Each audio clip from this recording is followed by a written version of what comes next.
Hi everybody, Cindy from Vintage to New. I'm really glad you're here today. We're going to make some tags today, and I found this book and I loved the size of it. It is 9¼ inches tall by 5½ inches wide, and so I have saved the outside of the book. I'd like to do something really fun with that someday, but I also like the size of the pages for making tags.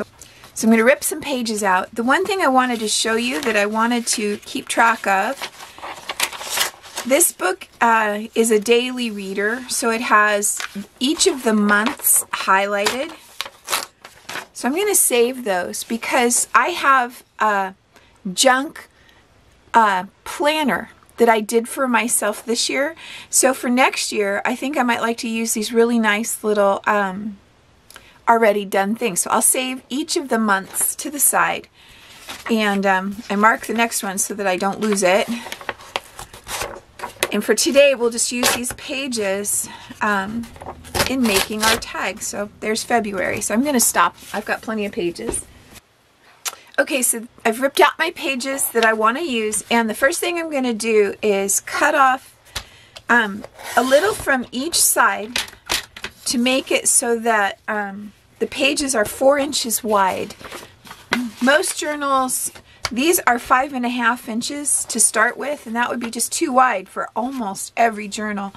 4 inches should be pretty good. So, and I took a little off each side so that we don't have any of the margin on any of our tags. It's all just words. So now I have a nice stack of 4-inch wide pages, and you can go through and try to find whichever ones that you think would work the best for your tags.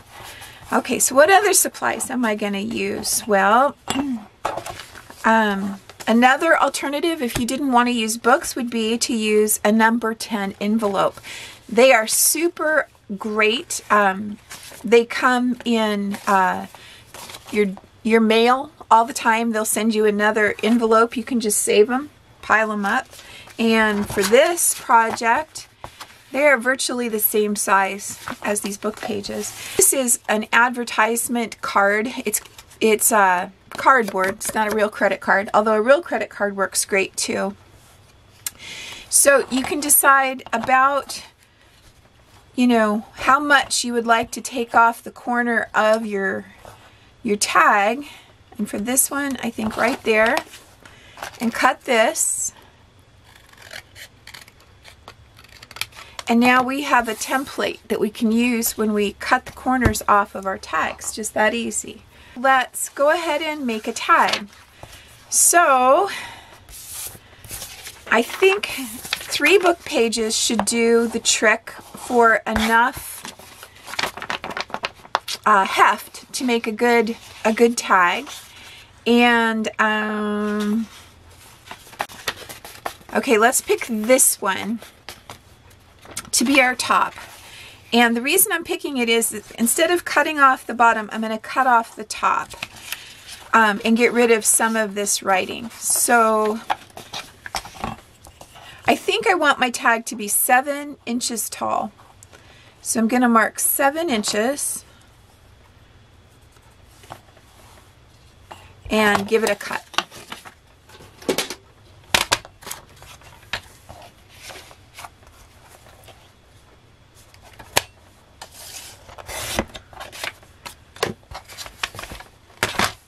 So now this is our basic tag right here, and then there's lots of ways you can do it. You could use your Fabri-Tac or whatever you want.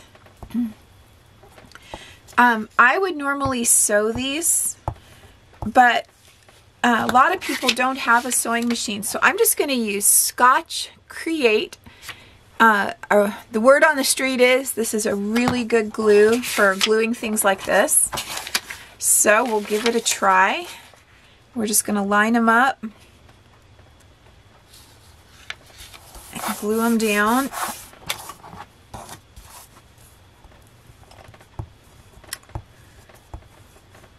You definitely want to get all the edges really well.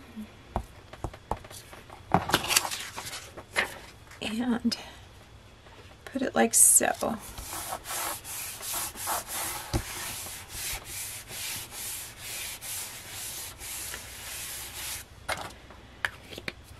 And so now I'm just going to use my cutter to go around the edge. You can see I didn't get the bottom perfect, which means the top isn't perfect. So let's just give it the tiniest little trim. All right.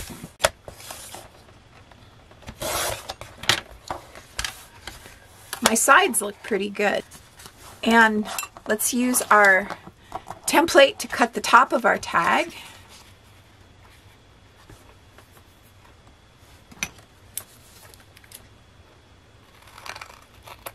So there, and then just flip it over to the other side, lining up the top and the side. And you can have any angle that you want. You could have had a more shallow angle than this, but I like that.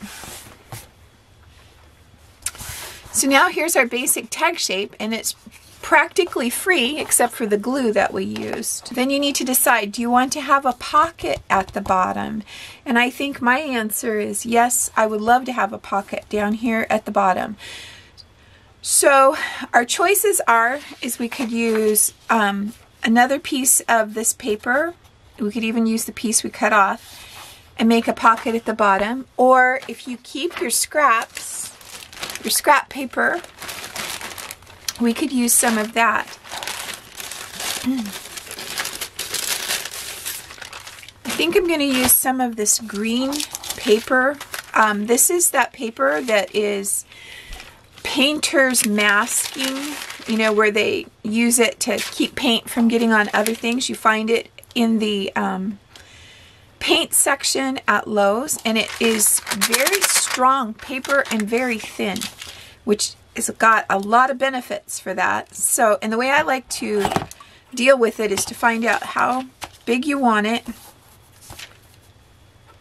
and just rip it. All right.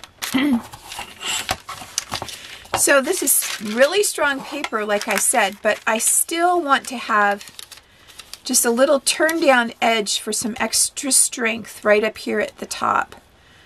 So I think what I'm going to do, I think I'm going to put a fancy edge on it. So hold on. I'm just going to use my punch. Any punch that you have that's decorative would work. So like that. And so to make it stand out a little bit, I think we should antique the edge.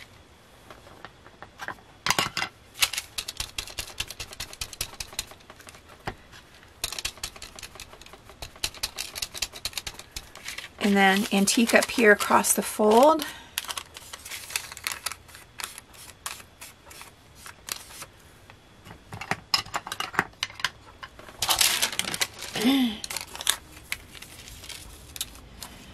And then to make it even a little bit stronger, I'm not going to completely glue it down. I'm just going to glue right in the fold. So just a little bit of glue in the fold. I don't know if you can see, I only glued about 1/4 of an inch up and then fold it down. So it's still loose, but looks great. So it's going to be like so. You just want a little teeny strip of glue. You know, a lot of times you can use double-sided tape for this too. The problem with double-sided tape is it stays sticky forever, and if you get aggressive poking things down into your pocket, it can still get stuck down into the tape. Okay.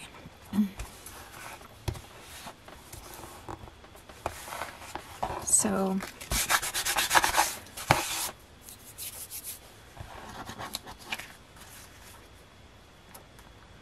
the other nice thing is you can reposition with this glue for just a few seconds. So got that nice. Let's go ahead and antique around this just to give it a little something.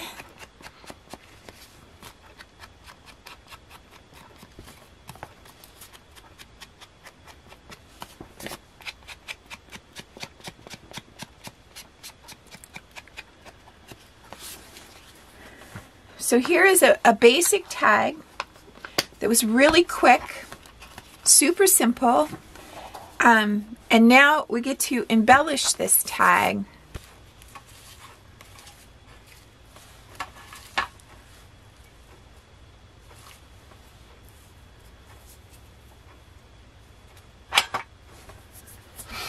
Okay, so now we get to decorate it, and we can pick something out of our snippets bin here, or we could build something. And because I have so little time today, I'm just going to work out of my snippets bin, because that's what it's for, you know, so you're prepared with things that are already to go. And this little piece of gray paper here, once you antique it, it kind of gets a greenish gray cast to it, and it looks really pretty right there. So let's go ahead and attach that, and I'm going to use Fabri-Tac to attach it down, because it is fabric, and the glue stick just probably would work, but I don't know that it's going to work to attach that, and I know that this will work. So I'm going to put that there. And then let's put a word on it. And this is my list of words, what I have left. Let's do the word kindness. That goes with every occasion. It's always good to be kind.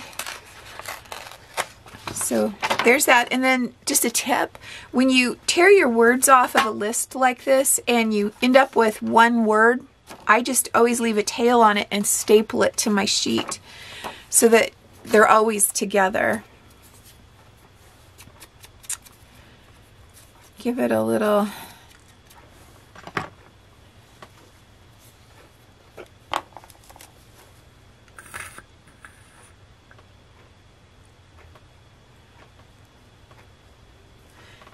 glue. Your word doesn't have to be straight. Sometimes if you're trying to make it straight and you don't get it perfect, it's better to start it out wonky and make it look like you meant to do that. So I wanted it just at a little angle. So now we need to decide what else we would like to do with this. We have our pocket, which is just darling, but we could do something really fun to the top of this. I had saved some of the scraps from when I put the cover on my rose journal, and I think this would be beautiful up here at the top. So just cut like a 3-inch piece, 3-inch in length. It's already ripped on this side, so I'm going to rip it on this side to match. And that pushes it down to, well, maybe it wasn't ripped. Let's rip it on the other side too. So just about 1 inch wide.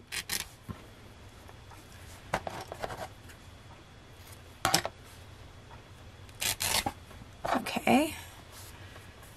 And look at how the pretty little fuzzy edges came out. And I want this little piece to be in the front. It's got the most color.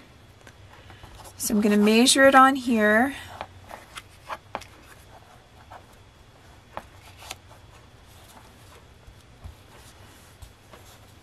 So there's that. I feel like it needs just a little bit more. You know, this green paper,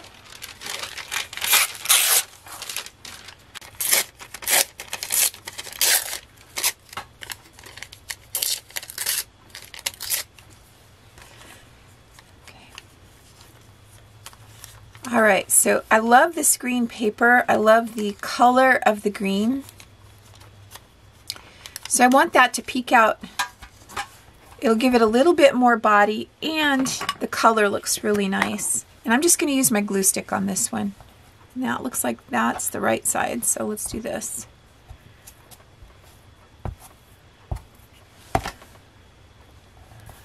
And then just glue it on.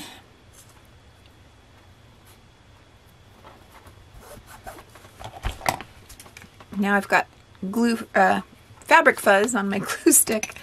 All right, so there that is. And then let's decide how big we want it.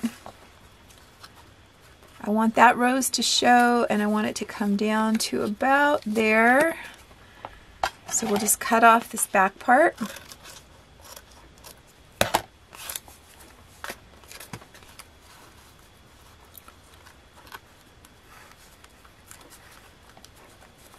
Excellent. So now I'm going to add just the tiniest bit of glue because I have another thing I want to do. I think that we should use an eyelet just for decoration, and it would just be really pretty.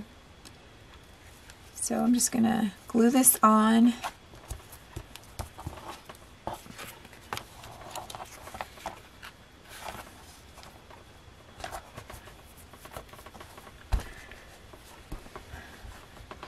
Let me get my eyelets. So let's go ahead and put a grommet on this instead of an eyelet.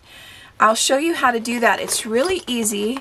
The nice thing about grommets is you can get them in different sizes. You can get them bigger, and you're not restricted by how far your Crop-A-Dile can go. So this one I could go to here, but if I wanted a grommet in the center right here for some reason, I couldn't do it. Or excuse me, if I wanted an eyelet here in the center, my Crop-A-Dile couldn't reach that. And so you're limited. With a grommet, you're not limited. And let me show you how easy it is. My suggestion is a lot of times they come in kits. They're not very expensive. Buy the kit. It'll come with this little sheet of plastic, and you can put it down under because you have to punch a hole. So this is a hole punch right here. Decide where you want it. So I have my little piece of plastic under there. And you just pound until you go through all your layers.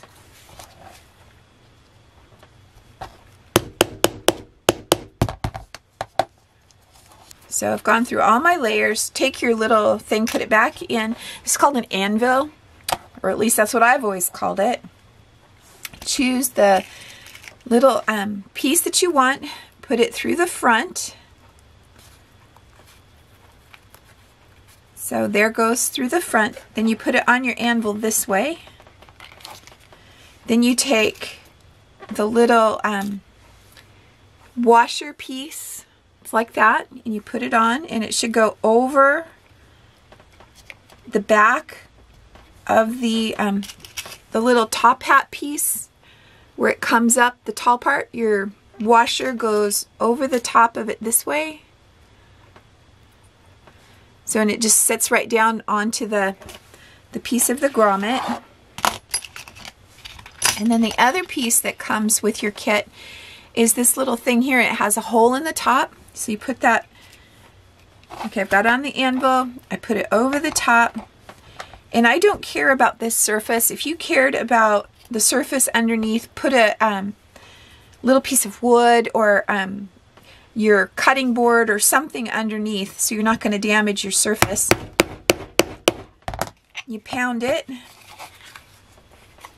pull out your anvil, and right there is the back of your grommet. It looks a lot like an eyelet, but like I said, you can get them really big.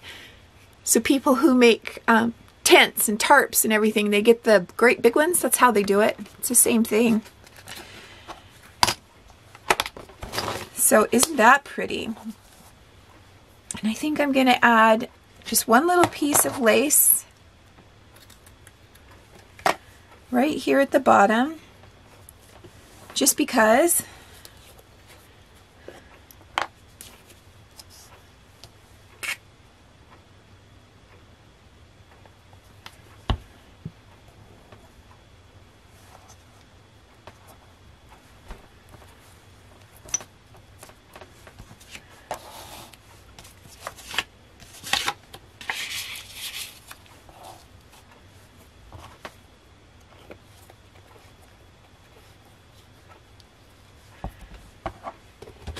Be sure to put all your pieces back away.